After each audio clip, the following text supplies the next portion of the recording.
ये महापुरुषों की वाणी है। हम तुम्हें एक ऐसा मार्ग बताते हैं जिस मार्ग में चलने से बहुत जल्दी आप ईश्वर के समीप पहुंच जाओगे।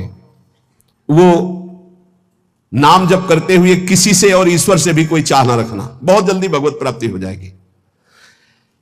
हम तुम्हें एक ऐसा मार्ग बताते हैं जो चलने पर बहुत जल्दी भगवत साक्षात्कार करा देता है। किसी से भी और ईश्वर से भी कोई चाह ना रखो, बहुत जल्दी भगवत प्राप्ति हो जाएगी। नाम जप करते हुए कोई चाह ना रखो, बहुत जल्दी भगवत प्राप्ति हो जाएगी। और याद रखना, जो नाम जप करता है ईश्वर से कोई चाह नहीं रखता तो ईश्वर उसकी ऐसे चिंता करता है जैसे छोटे बच्चे की मां चिंता कर दी।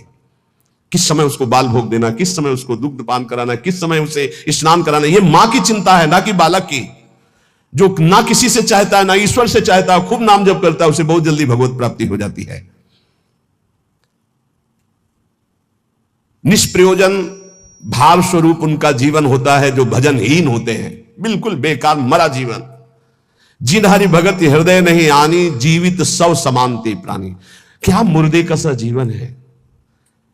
इतना कीमती जीवन, एक एक श्वास भगवान के भजन में लगानी चाहिए। व्यर्थ के जीवन में, व्यर्थ के खान पान, कई कई ऐसी बातें जिनकी याद आकर हृदय में आम हंसता है, ऐसे जीवन को नष्ट किया जा रहा है।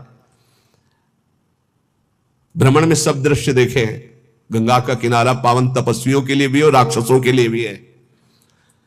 जो पावन स्थान तप के लिए, वही राक्षसों के दंडकारण्य में तपस्वी भी तपस्या करते थे और राक्षस भी रहते थे। दोनों का व्यर्थ जीवन, निरर्थक जीवन, जो अपनी वासनाओं की पूर्ति के लिए दूसरे जीवों को तड़पा तड़पा के, फिर काल उनको तड़पा तड़पा के मारता है, सांस लेने का अवसर नहीं देता। इसलिए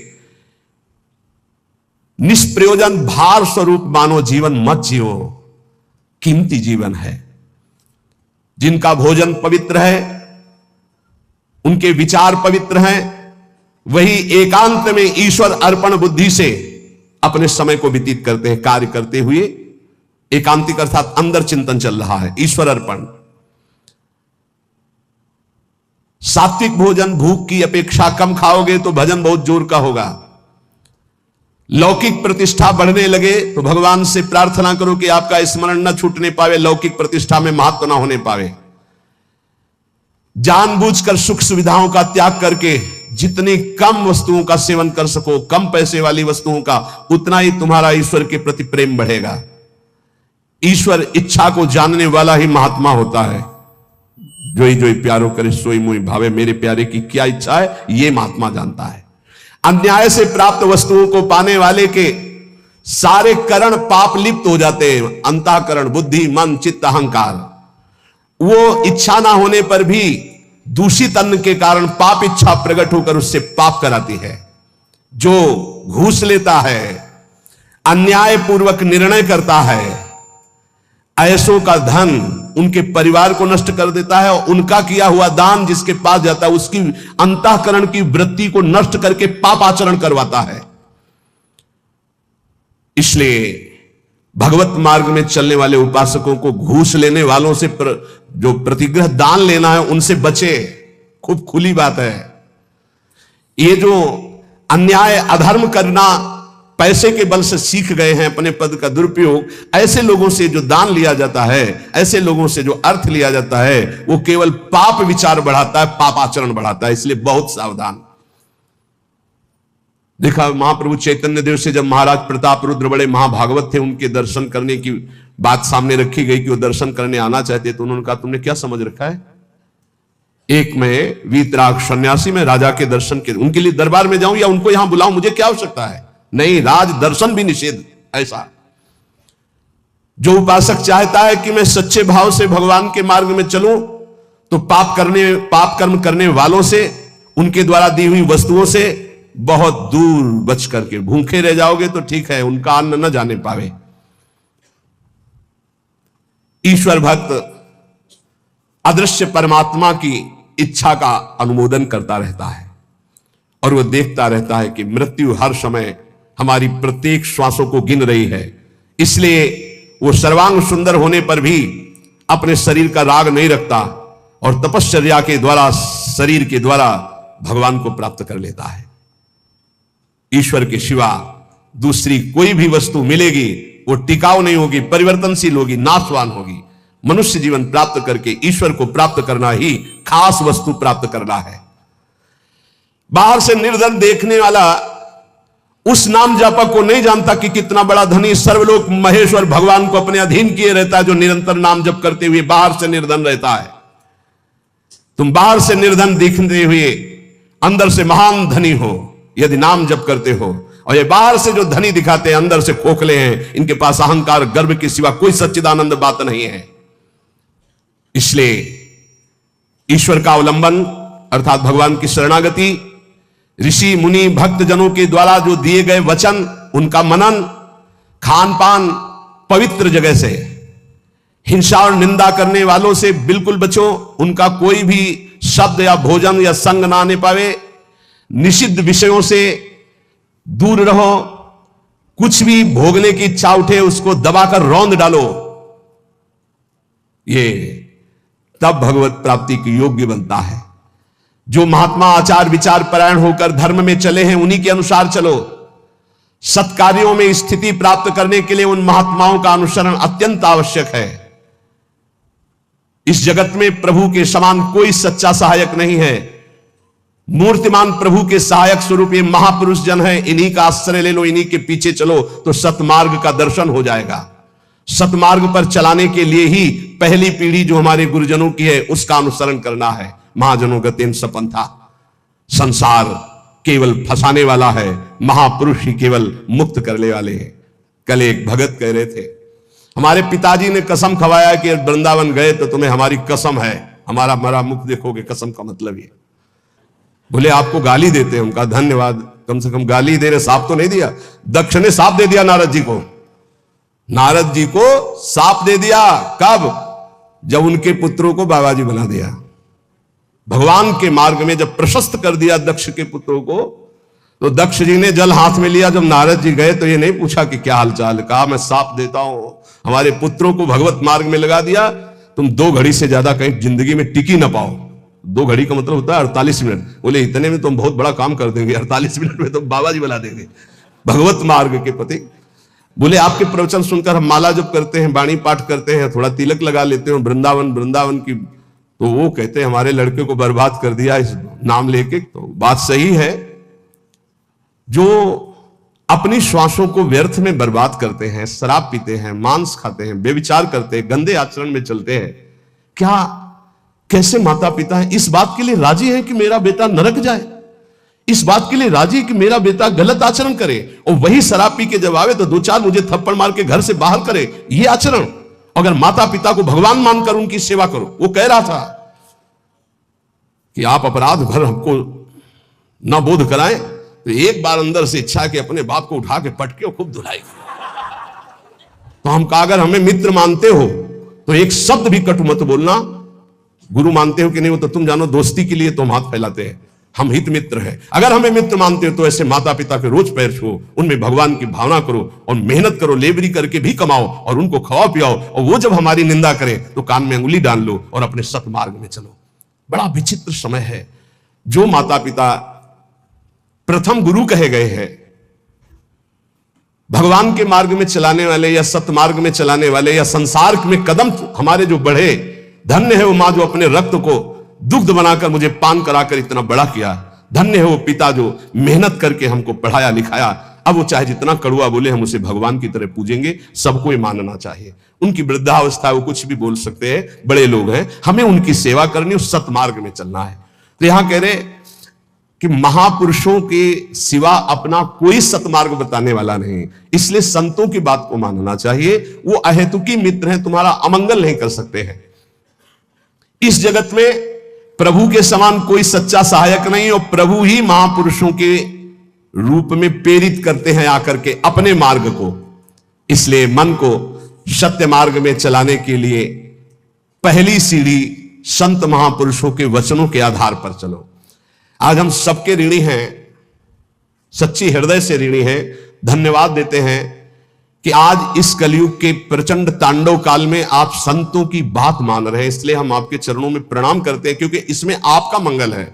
आप स्वस्थ रहेंगे, आप भगवत भजन करते हुए अच्छे आचरण वाले रहेंगे, तो आप हमारे बहुत बड़े हितैषी हुए, क्योंकि आप सुखी हैं, आपका मंगल हुआ, तो मेरे कर्तव्य का पालन हो गया, मेरे साधुवेश का धारण करना सार्थक हो गया। आप हमारे बड़े सहयोगी हैं, आप हमारी भागवतिक उन्नति के बहुत बड़े कारण बन गए, क्योंकि हम धन्यवाद के पात्र तभी बनेंगे जब हमारी बात को मानकर आप धन्य हो जाएंगे। हमारा कल्याण हो गया, हमारा मोक्ष हो गया तो बहुत छोटी बात है। अगर हमारी बात से आपका कल्याण न हुआ तो हमारी बात की बात क्या रहेगी? तो हमारी बात को सार्थक और समर्थ बनाना आपका कर्तव्य है। यदि आपने अपने कर्तव्य का पालन किया तो मेरे कर्तव्य का अपने आप पालन हो जाएगा कि मेरा साधु वेश धारण करना, मेरा जीवन धारण करना, मेरा भजन करना, मेरा सतमार्ग में चलना सार्थक हो गया। हमारे देश के यदि 2-4 हजार लोग भी कुमार्गगामी प्रवृत्तियों को छोड़कर भगवत मार्ग में चल रहे तो हृदय से आशीर्वाद देता हूं। आशीष देने के लिए तपस्या की जरूरत नहीं होती। मां अपने बच्चे को आशीष देती तपस्या से नहीं, दुलार से। आप स्वस्थ रहिए, आपकी बुद्धि स्वस्थ रहे, आपके जीवन का परम लक्ष्य भगवत प्राप्ति आपके हाथ में आवे, आप कभी गलत आचरणों में ना फंसे। अगर वार्ता को सुन करके अपने मन में धारण करेंगे तो निश्चित ये वस्तु आपको प्राप्त होगी, क्योंकि हमारा जन्म सिद्ध अधिकार है भगवत प्राप्ति करना। जो संतों में पूर्ण श्रद्धा रखते हैं, अध्यात्म विषय में चलना चाहते हैं, उनको परमात्मा साक्षात्कार निश्चित हो जाता है। जो संतों में पूर्ण विश्वास करते कि ये जो कह रहे सत्य, कभी भी अगर दान शब्द का आया है तो मन का दान कीजिए, श्वासों का दान कीजिए, अपने जीवन का एक एक कर्म भगवान को समर्पित कर, ये शुद्ध बातें परमार्थ की। अगर कभी दान पुण्य की बात चली तो पहले कह दिया है कि शास्त्र में लिखा है इसलिए पढ़ रहा हूं, हमारी आस्था इस पर नहीं है। हमारी आस्था का विषय हर श्वास भगवान नाम स्मरण हो, यही जीवन का परम लाभ। भगवान श्री कृष्ण चंद्र जी कृपा करके वर्णन करते हैं कि जब साधना अवस्था से सिद्धावस्था में उपासक पहुंचता है तो उसकी स्थिति क्या होती है? बोले यदृच्छालाभ संतुष्टो द्वंद्वातीतो विमत्सरः समासिद्धावसिद्धौ च कृत्वापि न निबध्यते। अपने आप जो कुछ भगवान की इच्छा से व्यवस्था हो जाती है उसमें वो संतुष्ट रहता है सिद्ध पुरुष। तो साधक को सिद्धों का अनुसरण करना चाहिए। जथा लाभ संतोष सदा काहू सो कछु न चाहोगे, बहुत बड़ी सिद्धि है। यदि अच्छा लाभ संतुष्टो, मांगना बंद कर दो, ना भगवान से मांगो ना किसी मनुष्य से मांगो, मांगना बंद कर दो। यहां कह रहे मांगो मत, तो ऐसे देने के लिए बोलो मत, दोनों बातें संभाल के। भगवान की इच्छा ऐसे कर दिया, नहीं आया तो बोलना नहीं। कभी तुम बोलो मत और कभी तुम मांगो मत। ऐसे बोलने से अपराध लगता है और ऐसे मांगने से अपने इष्ट की निष्ठा जाती है। और बोल दिया तो कर्जा समझ लेना, और मांग लिया तो आश्रय छूट गया, यह बात समझ लेना। दोनों को अपनी अपनी निष्ठा में रखना है, ना मांगना है और ना देने के लिए बोलना है। ऐसे दे दो, कोई जान नहीं पाया, और जैसे हरि रखते हैं वैसे रह जाओ, और उसका एहसान मत मानो देने वाले का, तो दोनों का परमार्थ पुष्ट हो जाए। यदृच्छा लाभ संतुष्टो। बिल्कुल ये विनोद में बहुत खास बात बता रहे हैं। कभी संतों से, कभी भगवान के सामने, कभी ऐसे जैसे एक आए थे कि हमने कहा था कि हे हनुमान जी हमारा काम हो जाएगा तो आपको मंदिर बनवाएंगे। तो काम तो हो गया महाराज, मंदिर नहीं बना तो हमारी दुर्गति होगी। हमका पक्की, इसमें पक्की, इसमें कच्ची नहीं होगी। देखो भगवान के सामने संकल्प मत करो। अगर आपको कोई मांग रखेंगे, देखो सत्संग सुलझाव का है, सत्संग मतलब सुलझना। हमारे बाप हो, हे प्रभु मुझे ये चाहिए, जैसे अपनी मम्मा और पप्पा से मांगते तो कैसे मांगते हैं, हमें चाहिए। उनको हम ये थोड़ी कहते हैं कि हमको ये दे तो तुम्हें हम ये ले आएंगे, तुम्हें वो ले आएंगे, तुम्हें ऐसा प्रलोभन देते हैं क्या? थपड़िया देंगे माता पिता। हमारा बच्चा हमको प्रलोभन देता है, जाल में फंसाना चाहता है। ऐसे थपड़िया जाओगे अगर प्रभु को प्रलोभ। और अगर बड़े दाता बनते हो कि मंदिर बनवा देंगे तो फिर काम हो गया, बनवाओ मंदिर। नहीं बनवाओगे तो फिर भगवान का जो विधान है वो आपको फिर परेशान करने लगे। कभी संकल्प मत करो, कभी भगवान के मंदिर में कुछ वादा मत करो, कभी संतों के पास कोई वादा मत करो। वादा करो तो फिर अक्षरशः पूरा करो, नहीं मत करो वादा। अपनी मांग रख दो। संत हैं पिता के समान हैं, प्रभु हैं परम पिता के समान हैं, हनुमान जी हैं हमारे गुरु भाई है, हमारे मित्र हैं, हमारे इष्ट के प्रेमी है। अम्मा तो अम्मा है जगदम्बा, उनसे क्या कहे, उनसे मांग लो। उनसे क्या कहना कि आपको चुनरी उड़ा देंगे, वो चुनरी की कमी है। अरे जिनके दूल्हा भगवान शंकर, उनकी चुनरी कमी, विश्वात्मा भगवान। अम्मा हो आप हमें दे दो, हमारे मन में लालसा जगी है।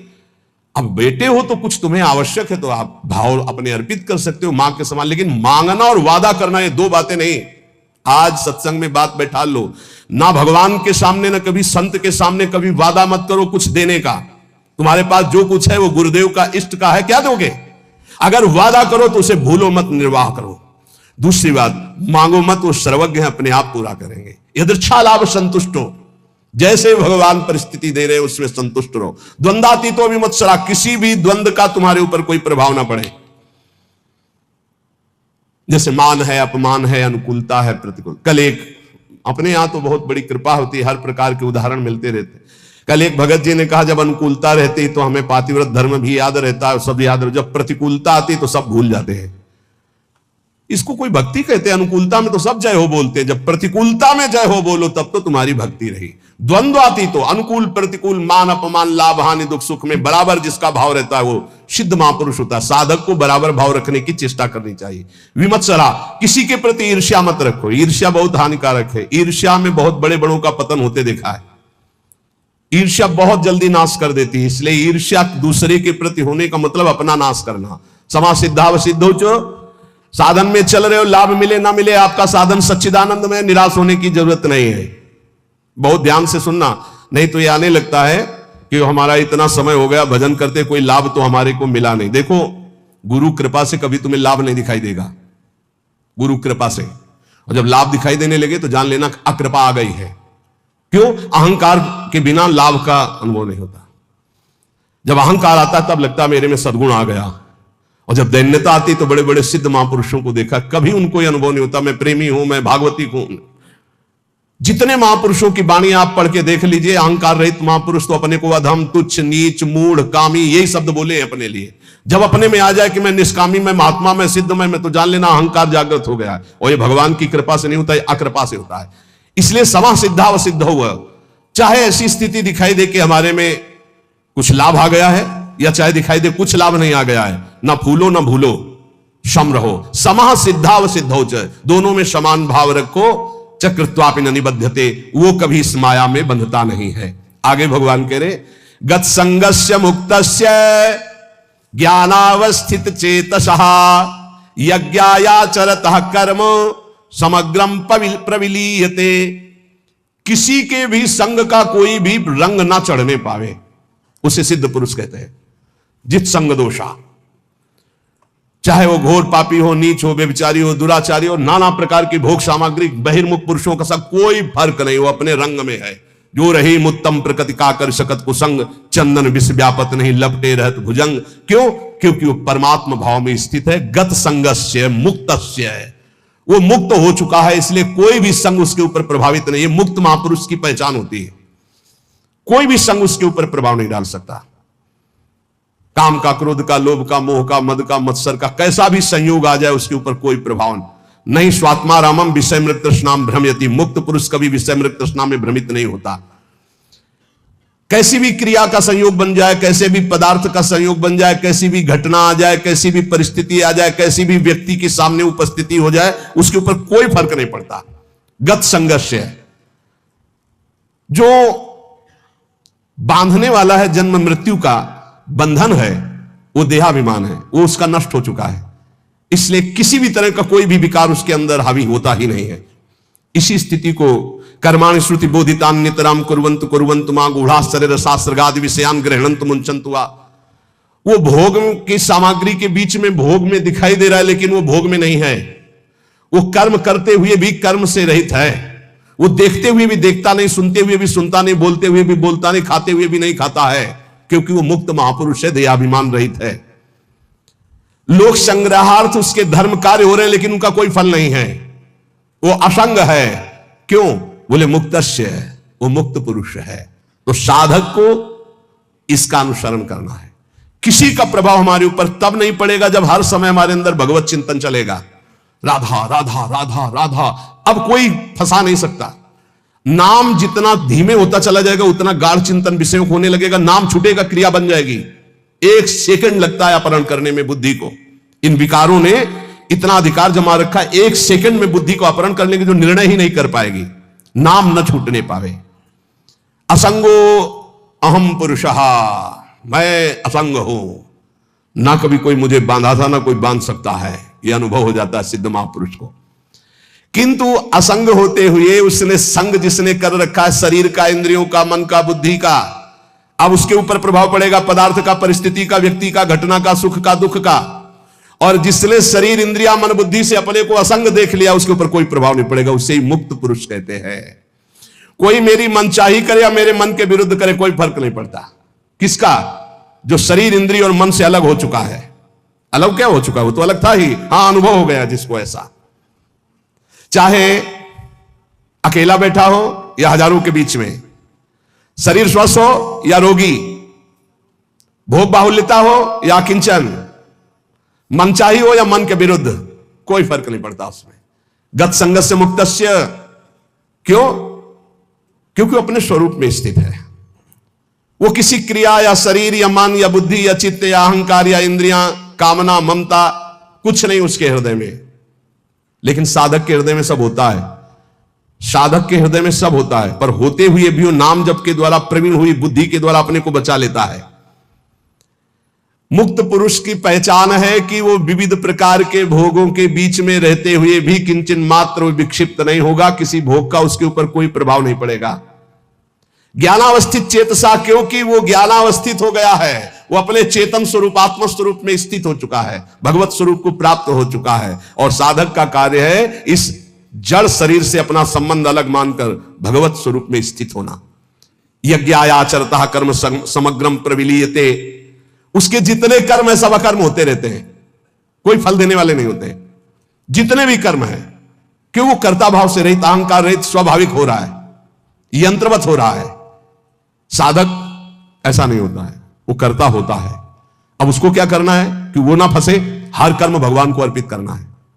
अगर भगवान को कर्म अर्पित कर दिए तो वो भी अकर्म हो गए, वो फल देने में समर्थ नहीं होते। आगे आएगा समझ में। ब्रह्मार्पणम ब्रह्म हविर ब्रह्माग्नौ ब्रह्मणाहुतम ब्रह्मैव तेन गंतव्यम ब्रह्म कर्म समाधिना।